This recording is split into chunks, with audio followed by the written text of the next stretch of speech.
दोस्तों, आज की ये वीडियो बहुत ही छोटी होने वाली है। मुश्किल से 5 या 6 मिनट की होगी, लेकिन जानकारी आप सभी के लिए बहुत बड़ी हो सकती है। क्योंकि आज इस वीडियो में मैं आपके साथ डिस्कस करूंगा आरबीआई की गाइडलाइन के हिसाब से बैंक की तरफ से पर्सन्स विद डिसेबल या किसी भी तरह के दिव्यांग व्यक्ति को किस किस तरह की सुविधाएं दी जानी चाहिए। ठीक है, इस गाइडलाइन में क्या क्या बातें लिखी गई हैं, उन सभी बातों के बारे में जानेंगे हम आज इस वीडियो में। तो इसीलिए इस वीडियो के साथ शुरू से अंत तक बने रहें। आप सभी से मेरा हम्बल रिक्वेस्ट है, अभी digital tech assistant YouTube channel को सब्सक्राइब करें। आप हमें इंस्टाग्राम, फेसबुक, व्हाट्सएप, ट्विटर कहीं भी किसी भी जगह फॉलो कर सकते हैं जहां भी आपको सुविधा हो। और यदि कोई हमारे साथ एज अ वॉलंटियर जुड़ना चाहते हैं तो आप हमें डायरेक्ट मेल कर सकते हैं। हमारी ईमेल आईडी है digitaletechassistant@gmail.com और सभी लिंक्स डिस्क्रिप्शन में मिल जाएंगे और ईमेल आईडी भी आपको डिस्क्रिप्शन में मिल जाएगी या यूट्यूब अबाउट में मिल जाएगी। तो चलिए अब मैं कलर नोटपैड ओपन कर लेता हूँ। मैंने उस पीडीएफ के टेक्स्ट को कलर नोटपैड में कॉपी करके रखा है ताकि आपको समझाने में मुझे सुविधा हो। तो चलिए मैं कलर नोटपैड को ओपन कर लेता हूँ। तो शुरू करते हैं आज की ये वीडियो। जय हिंद, नमस्कार।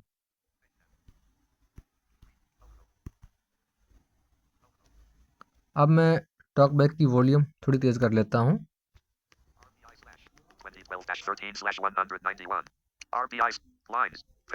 तो इस तरह से टेक्स्ट विजुअल हो गया होगा। जो लोग मुझे देख पा रहे होंगे तो वो देख सकते हैं, लेकिन मैं आपको पढ़कर बताऊंगा स्क्रीन रीडर के साथ।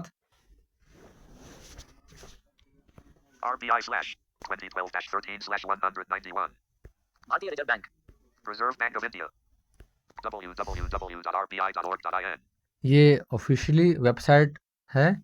dpod.no.leg.bc.38/09.07.005/2012-13 All scheduled commercial banks excluding RRBs. ये सभी बैंक के लिए गाइडलाइन है। ठीक है friends. Dear sir, September 5th, 2012 5 सितंबर 2012 की डेट तारीख दी हुई है। Banking facilities to visually challenged/persons with disabilities. ये सब्जेक्ट हैं। Please refer to our circular DPOD. No, Leg BC 91/09.07.005/2007-08. Dated June 4th, 2008 on the caption subject advising that all banking facilities such as checkbook facility including third-party checks, ATM facility, net banking facility, locker facility, retail loans, credit cards, etc. are invariably offered to visually challenged persons without any discrimination as they are legally competent to contract. Further, please also refer to circular dpod.no.leg.bc.123/09.07.005/2008-09. Dated April 13th, 2009 advising banks to take necessary steps to provide all existing ATMs/future ATMs with ramps and to make at least 1/3 of new ATMs installed as talking ATMs with braille keypads. तो दोस्तों, ये जो paragraph लंबा चौड़ा सा लिखा हुआ है, इसका बिल्कुल आसान सा मीनिंग मैं आपको समझाता हूँ इसमें क्या क्या लिखा हुआ है। इसके हिसाब से पहले गाइडलाइन इनकी कोई आई होगी 2007-8 में, तो उसमें ये बातें दी गई होंगी कि किसी भी तरह के कोई दिव्यांग व्यक्ति हैं उन्हें हर तरह की सुविधाएं मिलनी चाहिए। यदि कोई बैंक सुविधाएं नहीं दे पा रहा है, कोई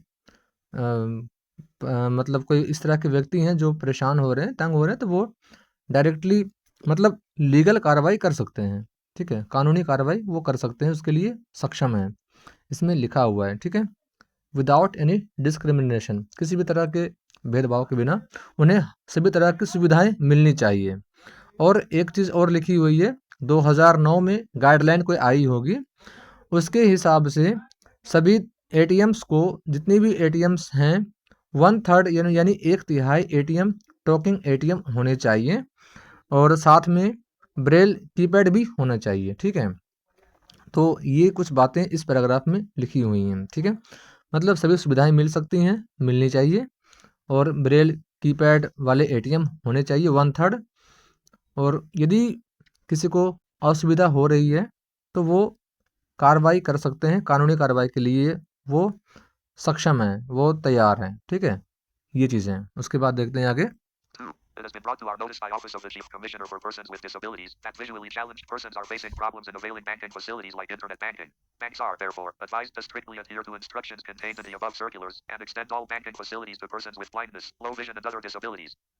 तो ये जो पैराग्राफ 2 है, इसमें ये लिखा हुआ है, इसका मतलब ये निकलता है chief commissioner for persons with disable notice उन्होंने किया उस समय कि जो पर्सन्स विद डिसेबल हैं, विजुअल चैलेंज पर्सन हैं, उन्हें बैंक की जो सुविधाएं हैं वो मिलने में प्रॉब्लम आ रही हैं, मतलब नहीं मिल पा रही हैं, उन तक नहीं पहुंच पा रही हैं, जैसे चेकबुक, एटीएम, लॉकर, लोन, इस तरह की जो चीज़ें होती हैं एक आम कस्टमर की तरह उन्हें नहीं मिल पा रही हैं। ठीक है, तो फिर इस पर इन्होंने कहा है आरबीआई की तरफ से कि उन्हें हर तरह की सुविधाएं मिलनी चाहिए। ठीक है, कोई भी बैंक सिर्फ डिसेबल यानी दिव्यांग होने के कारण किसी भी व्यक्ति को किसी भी सुविधा से दूर नहीं रख सकता। तो ठीक है, ये सारी बातें इसमें लिखी हुई हैं। तो फ्रेंड्स, ये तो बात हो गई कि इस पीडीएफ में ये बातें लिखी हुई बिल्कुल साफ साफ। अब यदि किसी बैंक में किसी को इस तरह की प्रॉब्लम्स आती हैं तो वो क्या कर सकते हैं। सजेशन नंबर 1, सबसे पहले आप वहाँ के बैंक मैनेजर से पोलाइटली बात करें, उन्हें समझाएं। ठीक है, कि सर हम टेक्नोलॉजी यूज़ करते हैं, मोबाइल फ़ोन स्क्रीन रीडर के साथ लैपटॉप, तो हम इस तरह की चीज़ें यूज़ कर लेते हैं और हमें ये सुविधाएं चाहिए। ठीक है, यदि वो ना समझे तो आप कह सकते हैं सर आरबीआई की गाइडलाइन है, आप पता कर लें। यदि आप के पास नहीं है, यदि आपको जानकारी नहीं है तो मैं आपको प्रोवाइड करवाता हूँ। तो आप ये वीडियो दिखा सकते हैं उन्हें। यदि वीडियो संभव ना हो तो आप डिस्क्रिप्शन में जो गूगल ड्राइव का लिंक दिया हुआ है आरबीआई की गाइडलाइन का, आप वहाँ से डायरेक्टली डाउनलोड कर कर उन्हें दिखा सकते हैं, कहीं और आपको जाने की ज़रूरत नहीं है। ठीक है, उसके बाद वह आपकी सारी बातें मान जाएंगे, जो भी सुविधाएं आपको चाहिए वो आपको मिलेंगी। ठीक है, ये चीज़ हो गई। दूसरी बात, यदि फिर भी वह आपसे बात ना करे, कई बार होता है कुछ मैनेजर थोड़े से इस तरह के होते हैं कि हमें नहीं पता, नहीं हम कर सकते हैं, आपको ये प्रॉब्लम है, आप सिग्नेचर नहीं करते हो, आप देख नहीं सकते, तो हम नहीं कर सकते, हमें आदेश नहीं है ना। इस तरह की चीज़ें बहुत होती हैं, हुई हैं, मैंने भी देखी हैं, मेरे साथ भी ऐसी चीज़ें हुई हैं। तो ऐसा कुछ हो भी सकता है। तो इसके लिए आप फिर मैनेजर जब ना माने तो आप ज़ोनल हेड ऑफिस को कांटेक्ट कर सकते हैं, उन्हें आप मेल कर सकते हैं, वहाँ बड़े अच्छे लोग होते हैं, वो तुरंत कार्रवाई करते हैं। ठीक है, तो फिर आपका वहाँ से भी काम आसानी से हो जाएगा। यदि वहाँ से भी बात नहीं बनती, वैसे होता नहीं है, ऐसा कभी नहीं हुआ है कि वहाँ कंप्लेंट करने के बाद काम ना हुआ हो। ठीक है, यदि फिर भी वहाँ से भी बात ना बने तो आप डायरेक्टली मेल कर सकते हैं। मैं मेल आईडी यहाँ दे दूँगा डिस्क्रिप्शन में आरबीआई की। तो आप उन्हें बता भी सकते हैं कि मैंने पहले मैनेजर से बातें की, फिर उसके बाद ज़ोनल हेड ऑफिस से भी मैंने कांटेक्ट करा, मेरा समाधान नहीं निकला, तो मैं आपसे कांटेक्ट कर रहा हूँ, प्लीज़ हेल्प मी। तो ये कुछ बातें थीं जो मैंने आपको बता दी हैं और ये ज़रूरी भी है आज के समय में। ठीक है, हम लोग मोबाइल फ़ोन, गूगल पे, फ़ोन पे हर तरह की चीज़ें यूज़ कर रहे हैं, तो हमें टेक्नोलॉजी हम जिस तरह से एडवांस हो रही है तो हमें हर तरह की सुविधाएं मिलनी चाहिए और इसके लिए बहुत सारे दिशा निर्देश भी हैं, लेकिन कई बार कानून की नज़र में तो चीज़ें होती हैं पर लोगों तक नहीं पहुंच पाती हैं जानकारी के अभाव के कारण। ठीक है, तो ये चीज़ें हैं। फ्रेंड्स, इस वीडियो को अपने सभी दोस्तों के साथ शेयर ज़रूर करें और डिजिटल टेक असिस्टेंट चैनल को सब्सक्राइब भी करें। तो आज की वीडियो में बस इतना ही। मैं आपसे मिलता हूँ किसी और नई वीडियो में, किसी और नई जानकारी के साथ। तब तक के लिए नमस्कार, जय हिंद।